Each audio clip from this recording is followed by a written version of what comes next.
హైదరాబాద్లో చిలుకూరి బాలాజీ టెంపుల్ ప్రధాన అర్చకుడిని 22 దుండగులు అక్కడికి వెళ్ళి మరీ కొట్టారట.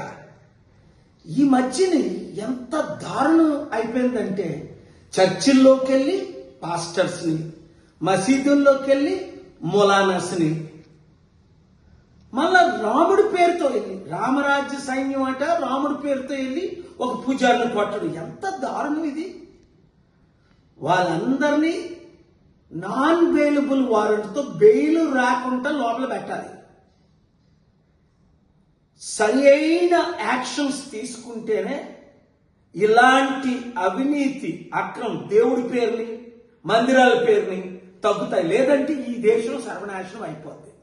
కనుక తెలంగాణ ముఖ్యమంత్రి హోమ్ మినిస్టర్ అయిన రేవంత్ రెడ్డి ఇమీడియట్ గా పోలీస్ డిపార్ట్మెంట్ డీజీపీ కమిషనర్ ద్వారా తగిన చర్యలు తక్షణమే తీసుకోవాలి. ఇలాంటి దారుణాలు ఎక్కడా జరగకూడదు. ముఖ్యంగా చర్చెస్ లో, మందిరాల్లో, టెంపుల్స్ లో జరగకూడదు. జరిగిన వారికి సరి అయిన శిక్ష విధిస్తే ఇలాంటి అరికడతాం. లేదా ఒకరినొకరు చంపుకు చేస్తారు, ఇంకా శాంతి లేకుండా అయిపోద్ది, నెమ్మది లేకుండా అయిపోద్ది.